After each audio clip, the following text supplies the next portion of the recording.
Hello. So yeah, here again with Adam today. Thanks for joining us on this January afternoon. But yeah, so I was recording that band, and the guy wanted to do things very unrealistically. Yeah.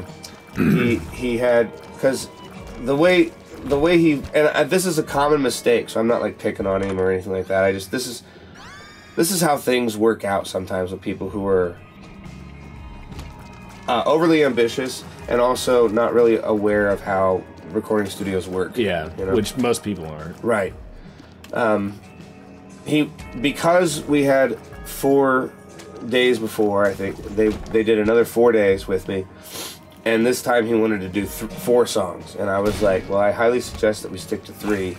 And he's like, well, last time we did 3 and we just and everything was great, and he wasn't realizing that the reason why everything was great was because we had extra time to make everything great. Yeah, you weren't rushing. Right. And so, yeah, that didn't work out, and he wanted to do the drums last, which was absolutely ridiculous to me. It's just the hardest way to do it. Yeah, I mean, and I loved the drummer at the time, you know, but like, I know he wouldn't have been able to do it, and not I wouldn't be able to do it. No, yeah. You know, it's hard. It's not that people don't do it that way. Like, I know that there are musicians that do. Like, Kiss has done stuff like that. I know that they did God Gave Rock and Roll to You. I'm pretty sure they did the drums, like, way later and shit, you know, or redo drums and shit, which is something I'd never do. But anyway, yeah, it didn't work out very well, and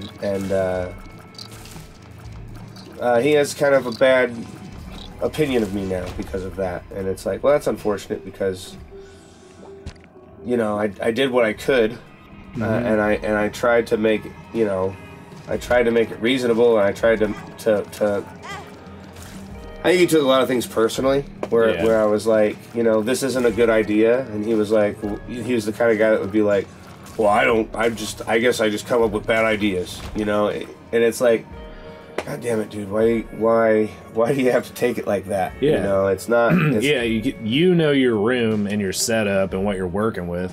I think another problem with a lot of artists like that too is where they're like, I want it to sound like Surfer Rosa. Right. You know? Right. It's like, all right, well, do you play like the Pixies or have any of that gear or have a really cool room? It's like, no, sometimes you're working with what you got, man. Yeah. And if you sound good, it'll sound good. But like, I don't know. It's like, yeah, some people can, like, yeah, if you got the money, you can make shit sound like whatever you want. But if you're like me, recording on a budget and stuff, like, it's like, I can get you a clean recording, but like, if you don't sound good, it's not going to sound good. Right. Yeah, a lot of that. I do feel like he wanted me to wave some magic wands, and the reality of it was, I never waved any magic wands in the first place. On the first thing we did, it worked. Everything worked. It sounded good, you know, and they were well rehearsed, and they were all there. You know, that was something else that happened. Like, the first day, one of the members didn't show up because he had a show and didn't know that, like, there was just some bad communication, you know, and it kind of screwed up a lot. And then the rest of the weekend really felt like shit after that. And it's not that guy's fault, you know what I mean? It's just, I think the attitude, once somebody looks at something negatively, then it becomes a chore, and then it just stays that way. They don't refresh and recharge. You know what I mean? Yeah, 100. So it's yeah, I don't know. It sucks. I've gone on for an episode and a half about this. But yeah, anyway, I really enjoyed listening to what you guys were doing and hearing some of the songs that we had recorded with you involved and shit. And they were different, you know, but they were the same. And yeah, it's been fun, man. Yeah, like I said, it's like it's not like music that I really. It's not the type of music I really listen to, but it's fun to play with them. Because, like, Cody is, like, one of the first guys that taught me how to play anything on guitar, you know? Yeah. It's like, Cody showed me how to play a power chord when I was, like, 10 years old. And it was, like, that got me started. Right. And yeah, then, that's interesting because he's the one that showed me that, too. Yeah. You know, like, when we were kids, I remember his dad had this badass Gibson I want to say it was a custom. Probably still has that. Is it that black Les Paul? I don't remember if it was black. I want to say it was Sunburst. Oh yeah.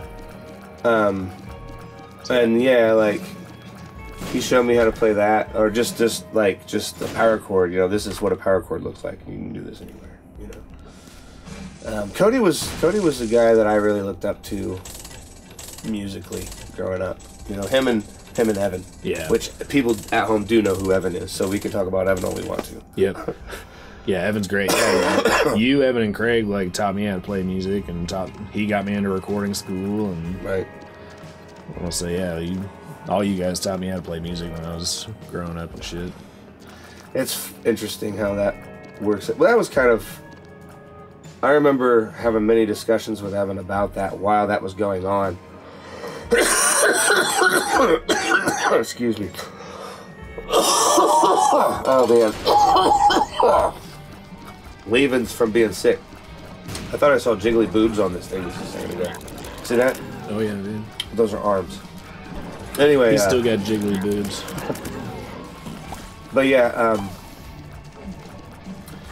learning music growing up was a fun time, and the people that I had around me, you know, it's interesting the skills that the people that matter to me taught me, some directly, and the most important ones were indirectly. Mm-hmm. Like, I always wanted to impress Cody and Evan, right? And with Cody, I felt like no matter what I did, I never impressed him, so it pushed me to be better and better and better, you know? Yeah. And really, it wasn't that Cody. I don't think it was ever a situation where Cody wasn't impressed. I think it was a situation where Cody was like,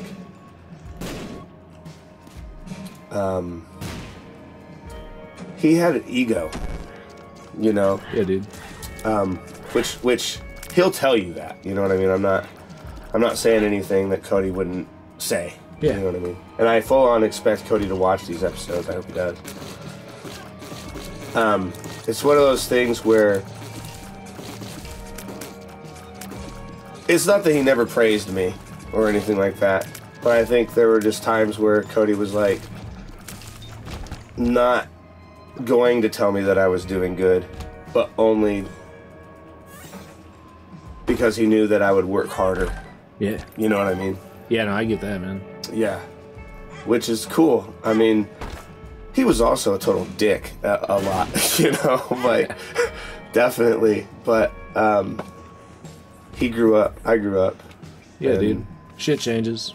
It's cool. Like, I like jamming with him now. I like being around and talking with him about stuff now because we can still do it as if we don't see each other for years at a time, you know? Mm-hmm. And then when we do, it's like we know who each other is, we feel each other out, we can pick right back up where we left off, you know? Yeah, man. Yeah, that's how it is with real friends, man. Right. It's good to have good people in your life. And yeah, like Tom, it cracks me up because he's like the biggest fucking sweetie. Tom is a sweet dude. But like, yeah, there was like a short amount of time where like, you know, it's like, cause where I hung out with Evan, like he hung out with Cody, you know? Right. Right. It's like, yeah, Cody taught him how to play drums and shit. Like Evan taught me about playing guitar and recording, and like you taught me about playing drums and recording once you got your studio out here. And yeah. So yeah, like there was like a point in time where yeah, Tom was like vibing on that dick vibe a little bit. But it was like, you know, 3 months when he was like 10 years old. Right. But yeah, it just cracks me up because he's like the biggest fucking sweetheart. Right. Yeah, and it's funny too because like you say that he kind of, because he was learning from Cody, there was like this dickish thing to him. Is that what you're saying? Yeah, I think so. I think like where I picked up on shit on Evan, like, you know, when I was like, I think I started hanging out with you guys when I was like 13 or 14. Right. Yeah, and that's when you're impressionable. Yeah. And, yeah, I get you. Yeah. That's funny. But what's funny about that is it, like, he had to force that kind of thing. You know what I mean? Because he's not that way at all. Yeah, no, he's a fucking sweetheart. You gotta get that donation box up so your store gets better. You unlock shit. Yeah, so what are you doing exactly? So this is a donation box. Like, it could blow up at any time. But basically, you put money into that, and oh yeah, mom's wig. I like that. Little spiders come out and shit. But the donation box, it upgrades your store and unlocks items. Like, after so many items, you'll unlock a character. But most of it's... yeah, like right now there's only 2 items in the store. But, like, you can get up to, like, 7 or 5 or 7 or some shit. Right on. Right, well...